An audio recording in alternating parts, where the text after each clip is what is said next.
আজকে আমাদের দ্বিতীয় দিন। আমরা শুরু করেছি 15 দিনের বেসিক স্পোকেন ইংলিশ ক্লাস।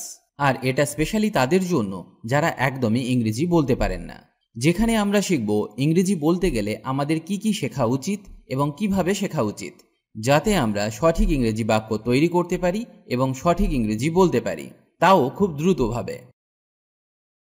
যদি আপনি প্রথম দিনের ক্লাস মিস করে থাকেন তাহলে অবশ্যই একবার দেখে নেবেন, কারণ না হলে আপনার ইংরেজি শিখতে অসুবিধা হবে। যাই হোক, শুরু করা যাক আজকের ক্লাস। আগের দিন আমরা শিখেছিলাম পার্সন সম্পর্কে।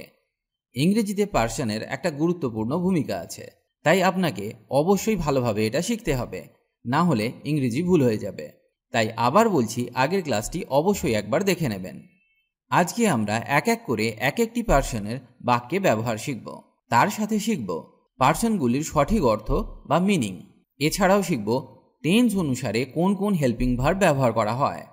আর তার সঙ্গে থাকছে ডেইলি লাইফ সেন্টেন্সেস, যা আমাদের স্পোকেন ইংলিশ শিখতে অনেক হেল্প করবে। তাহলে চলুন এক এক করে শেখা যাক। আই মানে আমি। বাক্যে আইকে সাবজেক্ট হিসাবে ব্যবহার করা হয়ে থাকে। ফর এক্সাম্পল, আমি স্কুলে যাচ্ছি। I am going to school. I am going to school. কেউ যদি আপনাকে জিজ্ঞেস করে কোথায় যাচ্ছ, স্পোকেন ইংলিশে আমরা বলতেই পারি স্কুলে যাচ্ছি, গোয়িং টু স্কুল। এখানে আমি উহ্য আছে, এটা আমরা সহজেই বুঝে যাই, কিন্তু কারেক্ট সেন্টেন্স হবে আমি স্কুলে যাচ্ছি, I am going to school. Me মানে আমাকে। আমাকে বইটি দাও। Give me the book. Give me the book. বইটি কাকে দেওয়া হবে? না, আমাকে। এখানে আমরা মি এর ব্যবহার করলাম। মাই মানে আমার। এই বাড়িটি আমার। This is my house. This is my house. বাড়িটি কার? বাড়িটি আমার। এখানে আমার অর্থে মাইকে ব্যবহার করলাম। আমি আগেই বলেছি, আজকে আমরা এক একটি পার্সনের সঠিক বাংলা অর্থ শিখব, যাতে আমাদের আর কখনো ভুল না হয় বাক্য তৈরি করতে। মাইন মানে আমার। এই বইটি আমার। This book is mine. This book is mine. বইটি কার? না, বইটি আমার। Difference between my and mine. My এবং মাইনের মধ্যে একটা পার্থক্য আছে। এখানে একটা কথা বলে দিই, বাক্যে মাই কোথায় বসে আর মাইন কোথায় বসে, এটা নিয়ে অনেকের একটা প্রশ্ন থেকে যায়। তবে বেশিরভাগ ক্ষেত্রে মাই বাক্যের মাঝামাঝি স্থানে বসে, আর মোটামুটিভাবে মাইন বাক্যের শেষে বসে। মাইন বাক্যে পজিটিভনেস দেখায়, মানে কোনো কিছুতে অধিকার দেখায়। যেমন এই বাক্যটিতে, এই বইটি আমার। This book is mine. This book is mine. এখানে মাইন একটা অধিকার দেখাচ্ছে। কার বই? না, আমার বই। আশা করি আমি আপনাকে এটা বোঝাতে পেরেছি। উই মানে আমরা। আমরা বই পড়ছি। We are reading book. We are reading book. We বা আমরা হলো অনেকজন, তাই এটা প্লুরাল। আস মানে আমাদের বা আমাদেরকে। এটা আমাদের দিন। Give this to us. Give this to us. Our মানে আমাদের। এটি আমাদের গাড়ি। This is our car. This is our car. Ours মানে আমাদের বা আমাদিগের। বাক্যে আওয়ার্স ব্যবহার করলে একটা পজিটিভনেস বা অধিকার দেখায়, তাই বাক্যে ব্যবহার করার সময় এটা আপনাকে মনে রাখতে হবে। মোটামুটিভাবে আওয়ার্স বাক্যের শেষে ব্যবহার করা হয়। ইউ মানে তুই হয়, তুমি হয়, আপনি হয়। ফর এক্সাম্পল, তুই কেমন আছিস? তুমি কেমন আছো? আপনি কেমন আছেন? এদের সবার ইংরেজি হবে how are you. How are you. এখানে আমরা ইউকে সিঙ্গুলার হিসাবে ব্যবহার করলাম, তবে ইউকে ইংরেজিতে প্লুরাল হিসাবেও ব্যবহার করা যায়। যখন ইউকে প্লুরাল হিসাবে ব্যবহার করা হবে, তখন তার বাংলা অর্থ হবে তোরা, তোমরা বা আপনারা। ফর এক্সাম্পল, তোরা সবাই যেতে পারিস।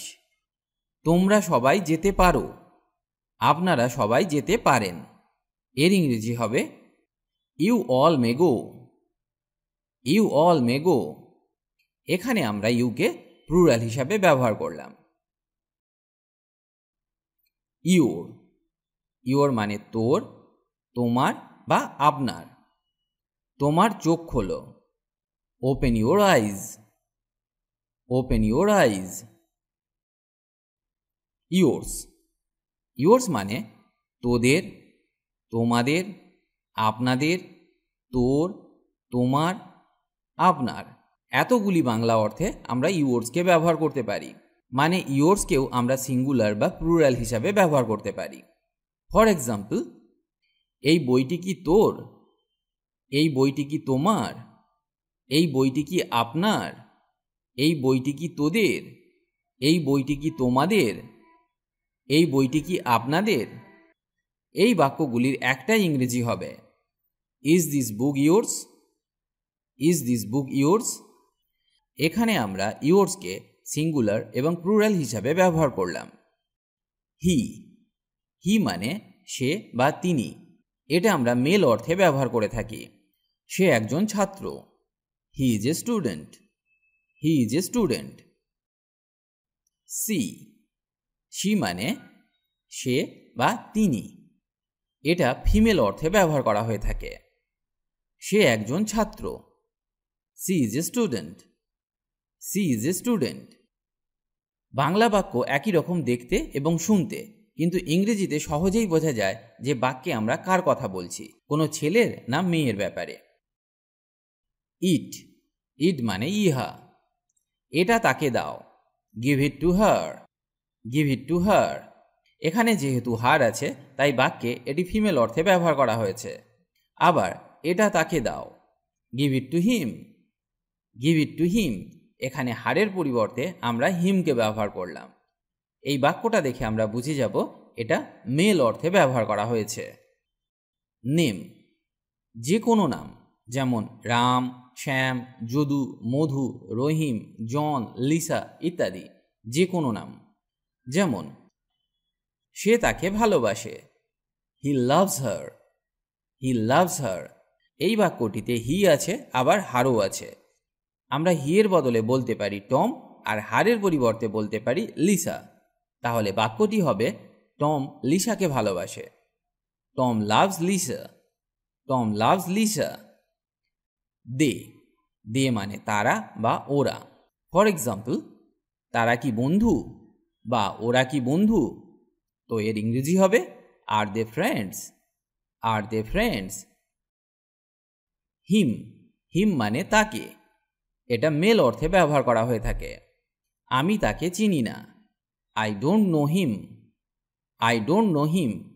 এই ইংরেজি বাক্যটা দেখে সহজেই বোঝা যায় যেখানে একটি মেল সম্পর্কে কথা বলা হচ্ছে। হার, হার মানেও তাকে। হারকে ব্যবহার করা হয় ফিমেল অর্থে। তুমি কি তাকে চেনো? Do you know her, do you know হার?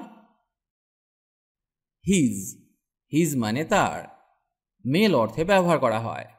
আমি তার গান পছন্দ করি, I like his music, I like his music. Them, them মানে তাদের বা তাদেরকে।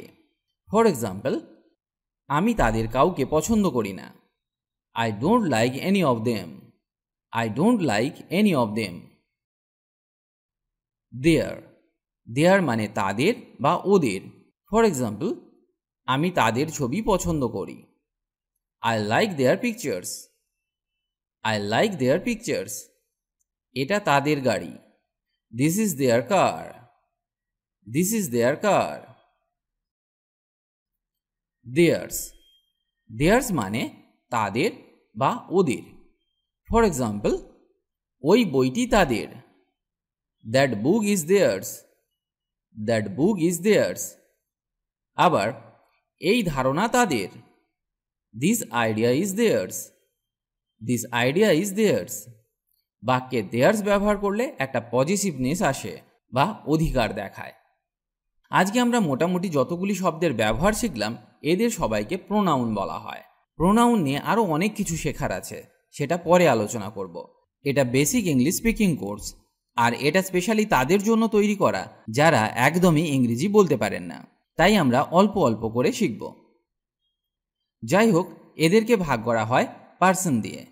পার্সন 3 প্রকার: first person, second person and third person.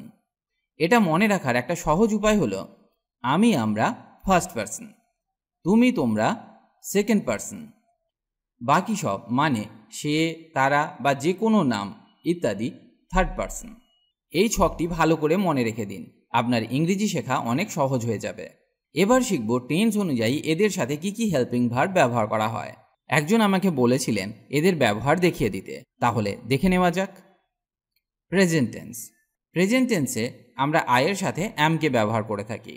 যেমন আমি নিশ্চিত, I am sure, I am sure, বা আমি পড়াশোনা করতে যাচ্ছি, I am going to study, I am going to study. আবার আয়ের সাথে হ্যাভকে ব্যবহার করা হয়।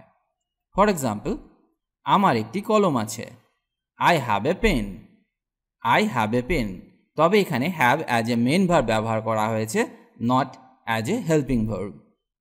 আমি ভাত খেয়েছি, I have eaten rice, I have eaten rice.